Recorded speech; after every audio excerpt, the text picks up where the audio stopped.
रामपुर के यादों का विकास किया, बदायूं के यादों का विकास किया, कन्नौज के यादों का विकास किया, बाकी के यादों क्या सिर्फ समाजवादी पार्टी के तरीके के बयान दिए जाते हैं, सुन तो लीजिए सुभाष जी, जब इस तरीके के बयान दिए जाते हैं तो सवाल आपसे पूछे जाएंगे ना। इनको हिस्सेदारी आप नहीं दोगे?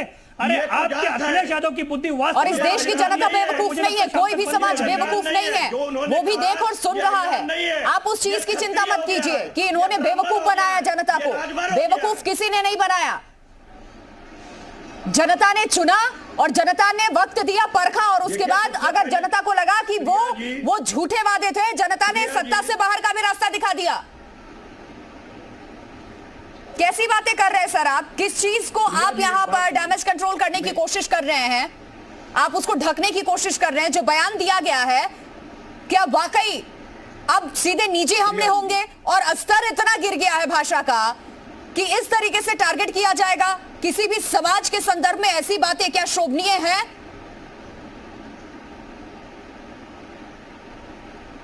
प्रिया जी, मेरी बात कंप्लीट नहीं हुई थी, ये बीच में चले आए। मैं ये कहता हूं कि कम से कम बीच में नहीं आना चाहिए। मुझे पक्ष देने के लिए आपने अवसर दिया है, मैं अपना पक्ष रख रहा हूं। बोलिए सर, फिर मुझे मैंने भारतीय जनता पार्टी के समय में भी जो इन्होंने अपशब्द कहे थे, उसकी भर्त्सना उस समय भी हम लोगों ने की थी और आज भी कर रहे हैं।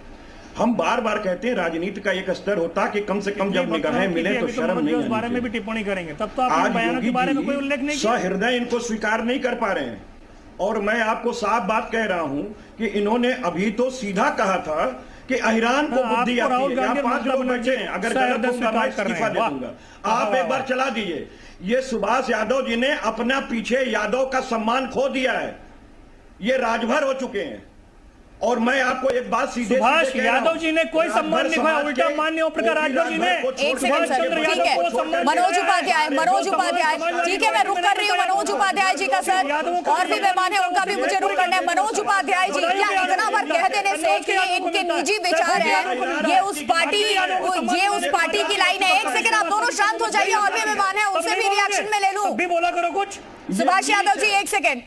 मनोज उपाध्याय, आपकी सहयोगी पार्टी है, ये एनडीए का हिस्सा है, ये क्या इतना भर कह देने से ये काफी है? जिस तरीके का बयान दिया गया, क्या इनडायरेक्टली बीजेपी इस चीज को सपोर्ट कर रही है? क्या मजबूरी की खुल करके आप लोग सामने नहीं आ रहे, अपनी बात को नहीं रखा? अगर किसी चीज को स्वीकार करते हैं तो करते हैं, नहीं करते हैं तो नहीं करते हैं, साथ मिलके चल रहे हैं ना। बिल्कुल, देखिए प्रिया जी, हम आपसे बिल्कुल, आप भारतीय जनता पार्टी की बात कर रही हैं। भारतीय जनता पार्टी कभी इनडायरेक्टली कोई काम नहीं करती है। भारतीय जनता पार्टी जो करती है काम खुलेआम करती है और डंके की चोट पे करने की कोशिश करती है। क्योंकि भारतीय जनता पार्टी, रह गई बात ओमप्रकाश राजभर जी के बयान से, जैसा कि हमारे माननीय प्रदेश अध्यक्ष जी ने कहा है, हम इस बात को कि मान ली ठीक है अखिलेश यादव मुख्यमंत्री बनेंगे, जनता उनको जवाब दे रही है, उनके कर्मों का ही फल है। जैसा कि आपने भी कहा कि 5 साल उन्होंने मुख्यमंत्री जनता का काम नहीं किए, इस नाते उनको हटा दिया गया। लेकिन रह गई बात, हम ये नहीं, जनता का फैसला है कि किसको मुख्यमंत्री बनाती है, किसको नहीं बनाती है।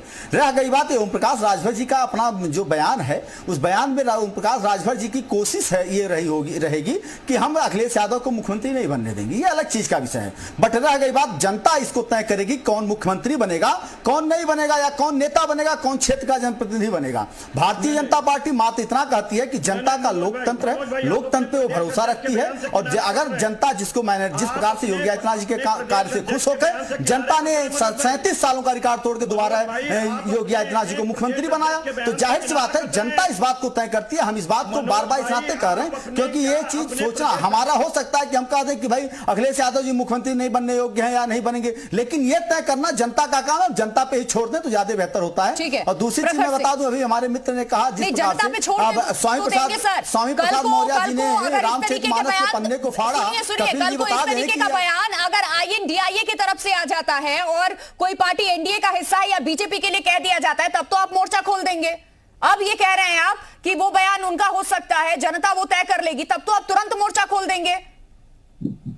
प्रखर सिंह, वोटों के ध्रुवीकरण के राजनीति को अंजाम देने के लिए यह अस्तर आज राजनीति में देखने को मिल रहा है कि आप किसी एक समाज को टारगेट कर रहे हैं। क्यों? क्योंकि पूर्व मुख्यमंत्री उस समाज से आते हैं और आज जिस तरीके से कभी साथ मिलकर के आप उनके लड़े थे और आज उनके खिलाफ लड़ रहे हैं। कांग्रेस पार्टी कैसे इस चीज को देखती है? क्या इसका समर्थन करती है? देखिए, कांग्रेस पार्टी ना किसी जाति की राजनीति करती है, ना किसी धर्म की राजनीति करती है। हम बेरोजगारी के खिलाफ लड़ रहे हैं, महंगाई के खिलाफ लड़ रहे हैं और देश के जो मुद्दे हैं उनके खिलाफ लड़ रहे हैं। और रही बात ओम प्रकाश राजभर जी की, तो देखिए अब उनको कोई सीरियसली नहीं लेता। उनके बयान है, वो पहले सीएम यूपी के सीएम के लिए बोलते थे, बीजेपी के लिए 2022 के चुनाव में आपने देखा क्या बोलते थे, पीएम के लिए भी क्या क्या बोल चुके हैं। तो अब उनको ना जनता सीरियसली ले रही है, ना उनको कोई नेता सीरियसली लेता है। रही बात जो उन्होंने गठबंधन किया, अब तो एनडीए में चले गए हैं। एनडीए ने देखिए किस तरीके से किनारा कर लिया। ये एनडीए का डीएनए है कि जहां तक उनको अच्छा लगता है उनका साथ देते हैं, जहां उनके लिए थोड़ा सा डिफिकल्ट होता है वो उस पार्टी उस व्यक्ति को छोड़ देते हैं। अब उन्होंने एनडीए का साथ दिया तो उनके मुद्दों पर ही किसी मुद्दे के लिए साथ में गए होंगे या मंत्री पद के लिए साथ में गए।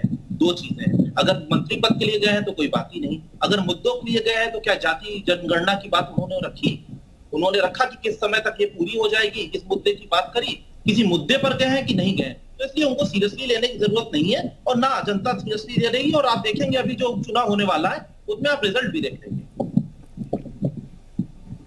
ठीक है कपिल श्रीवास्तव, क्या जाति के आगे राजनेताओं को कुछ भी नहीं सूझता? क्योंकि जिस तरीके से इस वक्त अभी तो बयानों का दौर शुरू हुआ है, लोकसभा का चुनाव तो अभी दूर है सर, लेकिन बयानों का दौर अभी से शुरू हुआ। एक सीट पे उपचुनाव है और उस बीच में हमने देखा वोट मांगने गए तो ये सारी चीजें देखने को मिल रही हैं। जाति से ऊपर क्या कभी कुछ समझ नहीं आता है? सीधे टारगेट करते हैं उस समुदाय को, उस जाति को, उस धर्म को, उस मजहब को। विकास के नाम पर वोट नहीं मांगते हैं। प्रिया सिंह जी, इस बात का मुझे फक्र और गर्व है कि हमारे राष्ट्रीय अध्यक्ष आदरणीय श्री अखिलेश यादव जी हैं। आज तक उन्होंने कभी किसी भी व्यक्ति को व्यक्तिगत रूप से कोई टिप्पणी नहीं की, ना नाम लेकर के और ना उनकी जाति पर, ना उनके धर्म पर। अगर एक किसी के पास बाइट हो तो चला दे, मैं इस्तीफा देने के लिए तैयार। मैं साफ कहता हूं, ना कभी शिवपाल जी ने इस पर इस तरह की टिप्पणी करी, ना हमारे रामगोपाल जी ने इस तरीके की टिप्पणी करी। हमारे राष्ट्रीय अध्यक्ष तो मृदुभाषी हैं, वो जाने ही जाते हैं अपनी मृदुलता के लिए और उनको लोग सराहते हैं किसी भी पार्टी के अंदर। हमारे माननीय गोलकवासी नेताजी अपनी हॉस्पिटैलिटी के लिए जाने जाते थे और विरोधियों को भी आशीर्वाद और शुभकामनाएं देने में वो कभी पीछे नहीं हटते थे। लेकिन आज आप देखिए कि राजनीति का स्तर, इस तरह के लोग राजनीति के पॉलिटिक्स में आके स्वार्थ की राजनीति में कितनी गंदे स्तर पर ले जा रहे हैं। ऐसे संस्कार राजभर साहब को बहुत बहुत मुबारकबाद, क्योंकि अहिरन को बुद्धि 12 बजे आती है। कोई यादव अब सीएम नहीं बन पाएगा, अखिलेश यादव नहीं, उनके शब्द हैं, रेखांकित कर लीजिए कि कोई यादव, यानी यूनिवर्सल यादव जितने भी हैं, उसमें सुबसपा के राजभर साहब भी हैं, सुभाष यादव। मैं तो कह रहा हूं कि अब ये कभी नहीं बन पाएंगे जैसा कि इनके राष्ट्रीय अध्यक्ष, तो इनको पॉलिटिक्स छोड़ देना चाहिए। मैं सिर्फ एक बात कह रहा हूं कि एक स्तर के साथ बात होनी चाहिए। अरे आप किसी पार्टी के राष्ट्रीय नहीं है मुख्यमंत्री बनना, आप पर आदर्श स्थापित करने का राजनीति छोड़ दें, लेकिन ये बात रात तक बोलने की बात है। पिछड़ों के अभी कुछ दिनों पहले रामगोपाल यादव जी ने बोला था कि पिछड़ा दोगले होते हैं। शब्द रामगोपाल यादव का मेरा नहीं है, इस्तीफा दो बैठ के, मुख्यमंत्री को इतने गंदे शब्दों से नवाजा है, इस्तीफा दो बैठ के, गंदे शब्दों से नवाजने के बाद भी 4 दिन पहले भारतीय जनता पार्टी स्वार्थ की राजनीति में मां बहन की गाली को, उसके संस्कार को स्वीकार किया है। तो ये सुभाषपा की राजनीति है। डिबेट के अंदर बैठ के खाली बड़बोलापन करोगे, सिर्फ बड़बोलापन। यादव को तो मैं कह रहा हूं कि अब पीछे यादव लगाना बंद करो। तुम अब यहिरन में नहीं हो, आप अहिरन में नहीं हो। आप कौन होते हैं मुझे पीछे यादव लगाने और न लगाने से रोकने वाले? आप जाके ये ज्ञान, ये बुद्धि और अकल अखिलेश यादव जी को दीजिए, क्योंकि अखिलेश यादव जी की बुद्धि खत्म हो चुकी है। तभी तो जनता ने उन्हें 2017 में नकारा, 19 में नकारा, 22 में नकारा और लास्ट में आजमगढ़ के बाई इलेक्शन के अंदर भी पीट के हरा के जमुरा बना के सफर रवाना करने की शुरुआत भी करती है।